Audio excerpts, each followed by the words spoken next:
Horrible. Just absolutely horrible. Welcome back, everyone, to another post-game show here on Mets Central. As the New York Mets get walked off by the Minnesota Twins in the final game of the series, as the Mets lose back-to-back games for the first time this entire season, and they drop their second series of the season as well, because I don't think they dropped one since they lost to the Houston Astros in the opening series. I'm trying to figure out how I want to go about this because it's 18 games in. They're going to lose back to back games. They're going to lose series. I'm trying my hardest. I have been trying my hardest to just hold back and be patient. When is enough enough, though, with this offense?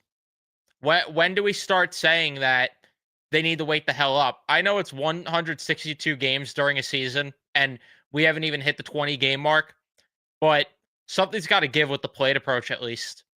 Because watching Brandon Nimmo go up there and first pitch swing every time he's at the dish made me want to put knives in my eyeballs. I was vomiting at Juan Soto's at bats today.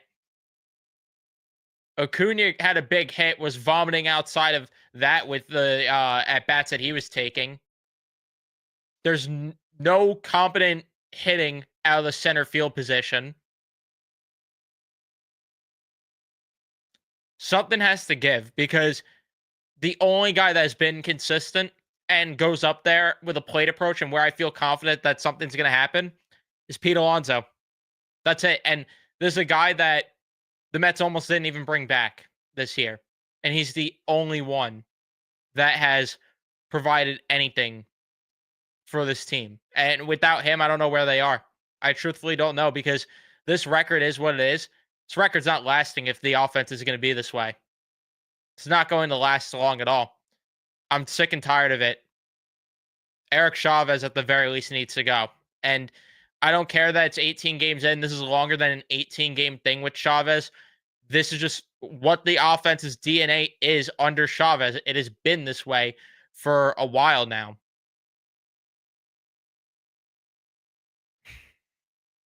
Before we jump into everything, leave a like if you haven't already. Subscribe. Turn on your notifications so you know when we upload or go live here on Met Central. It's just absolutely putrid. And you had that call at first base too, which didn't help. But let's talk about this. The Mets in the first inning go down in order. Rosbaum with a 1-2-3 inning.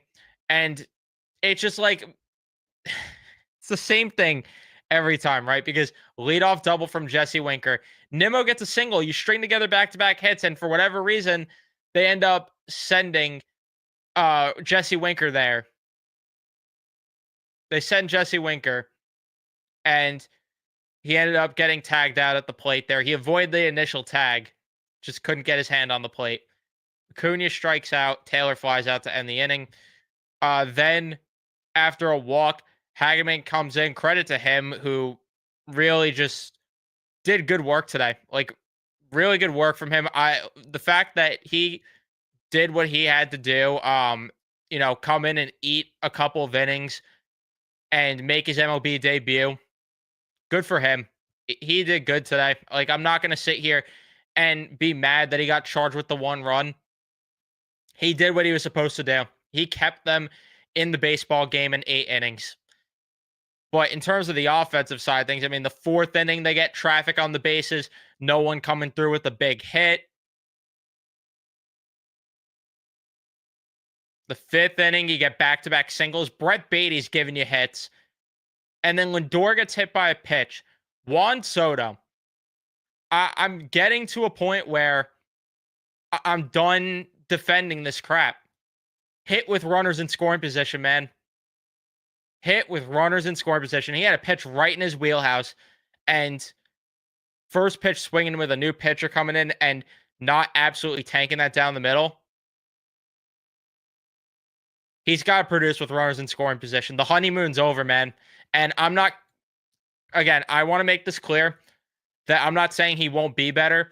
I'm not saying that this is who Juan Soto is, but the honeymoon is over and it's got to start happening because there are only so many times where you could give him a pass for not performing or not coming through with a big hit. It's got to happen. It just has to. And it can't be double plays, most importantly. That is the worst possible thing because Pete Alonso, with the way he's swinging the bat behind you, I want that guy coming up in that spot with the bases loaded and 2 outs. Maybe Pete comes through there.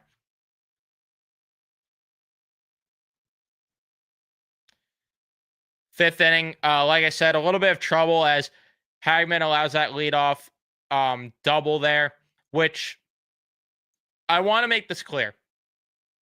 This is not revisionist history because I felt this way as the game was unfolding. So the Mets end up challenging the play at second base when Willie Castro hits this double. And immediately I was like, why waste your challenge on this? This looks like too close of a call to overturn. And I would be honest if it was the other way around. Like, if I want to make that clear, if you guys have watched the channel long enough, you would know I would admit if in the moment I had a thought and it was wrong. I'm going to do it later on in this game, actually. But in that spot, I was like, I don't agree with challenging the call. And they challenged it. The call on the field stood. And we will see how that bites them in the ass later on. And then Hageman gets pulled for Jose Budo, which Budo has not looked the sharpest this season. He allowed a single to Bader, who was just a pain in the ass all series for the Mets. He allows that single to Byron Buxton, and that made it 2-0.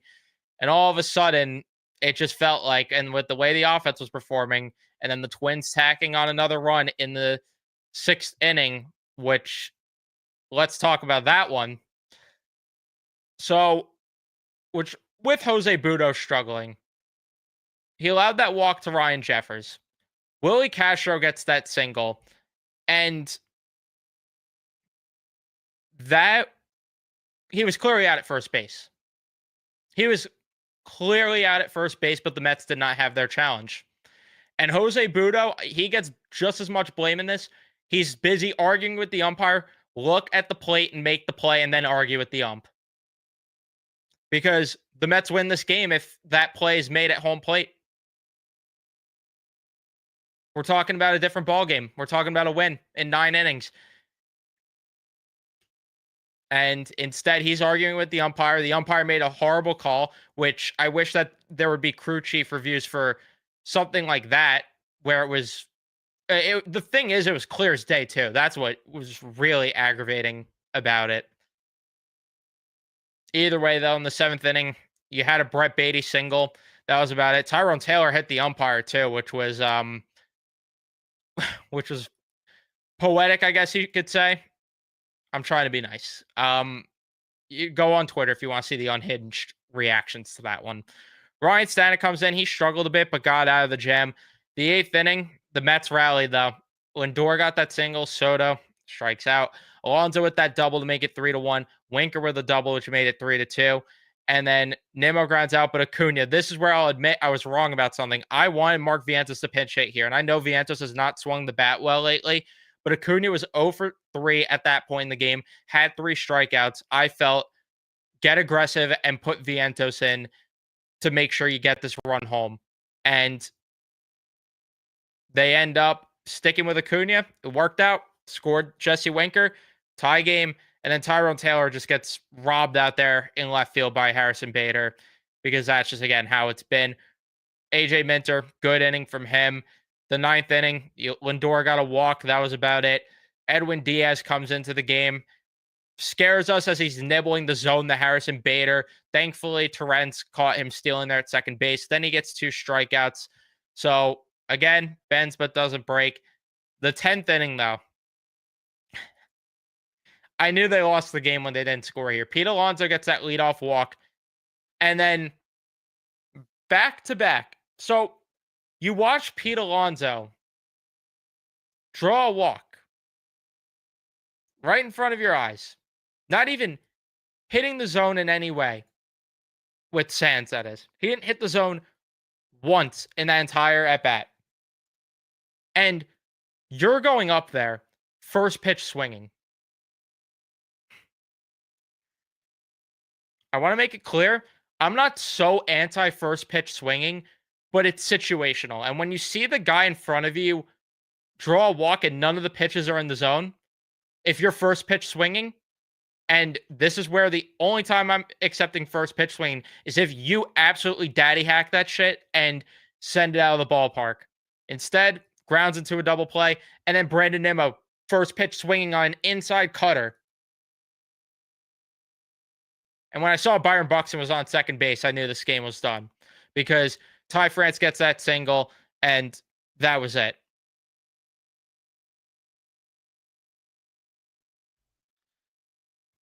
Very infuriating ball game.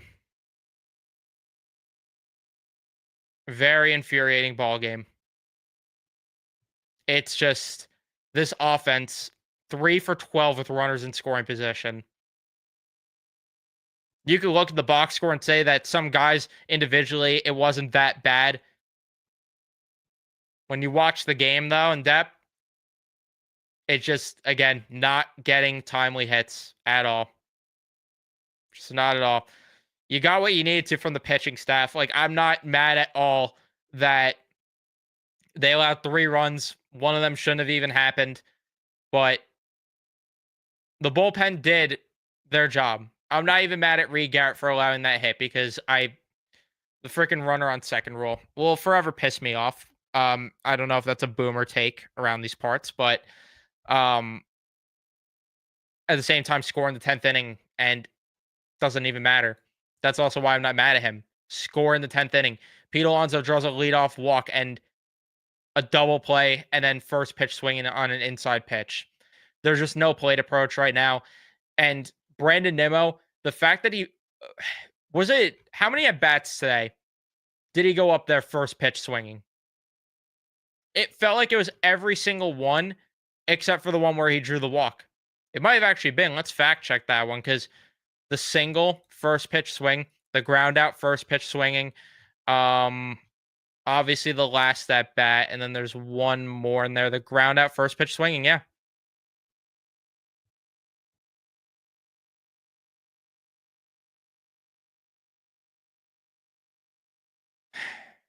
Frustrating. There's no excuse. You should be annihilating this Twins team. They are mediocre at best. You should be destroying them, especially with the talent this offense has. Let me see what you guys are saying in the chat, though. Leave a like if you haven't already. Subscribe. All that stuff. Love the first pitch swinging. Fire Chavez. It's terrible. So tired of the first pitch hitting approaches with runners in scoring position. Bring back Chili Davis. I'm not there. I didn't like Chili Davis either, but I get what you mean. That it's infuriating. The send on Winker was brutal. You don't need the foresight early in the game. I guess credit to Bader for the good throw. I would give credit, but it was a stupid send. That was a really stupid send when, like you said, it's early in the game and Jesse Winker isn't the fastest base runner. There was no reason to send him there. The Twins are as mediocre of a team as you'll see in the league. No excuse not to try. Literally what I said. Yeah. Yeah. Which obviously you typed this before I said it. So I'm not saying, you know what I mean, though. Like, I'm not mad at you for typing that, but you know what I'm saying? Just same thought, though. Same exact thought. I know they did not play well today, but that first base on missing the call would cost the game. It would have been 3-2 with the correct call. The problem for me, and this is the same thing I say with hockey at certain points, there are games where you don't deserve the calls. And even if it was blatant, you didn't deserve the call today. With the way this team performed offensively, they did not deserve the call today at all. Something's got to give with the offense. And sure, Winker made good contact, but you just saw Pete Alonso walk with none of the pitches in the strike zone. That's the problem I have with that. That walk to Alonso should have been the catalyst for a breakout inning for the offense. Yeah, they really should have. There's no excuse. And with the runner on second, obviously there. See, I don't know. I thought maybe he touched the plate, but I guess not. because they probably would have challenged that one. It's unfortunate. Yeah, I agree with this. That Nemo's the guy I'm definitely concerned about the most. He just looks absolutely lost up there at the plate, and it looks like he's getting desperate at the plate. I'm definitely worried about Nemo.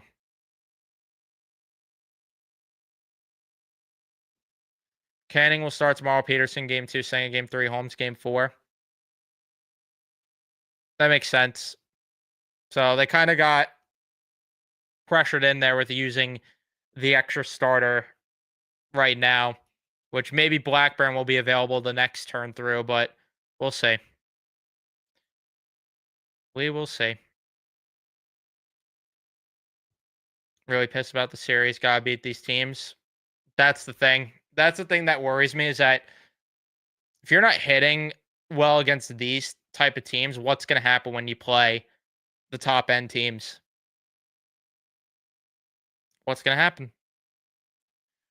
But all right, I'm going to wrap things up here. Thank you everyone for tuning in and watching. There will be a podcast episode tomorrow. Leave a like if you enjoyed the stream. Subscribe if you guys are new to the channel, especially if you're Met fans. Turn on your notifications so you know when we upload or go live. I'll see you in the next one.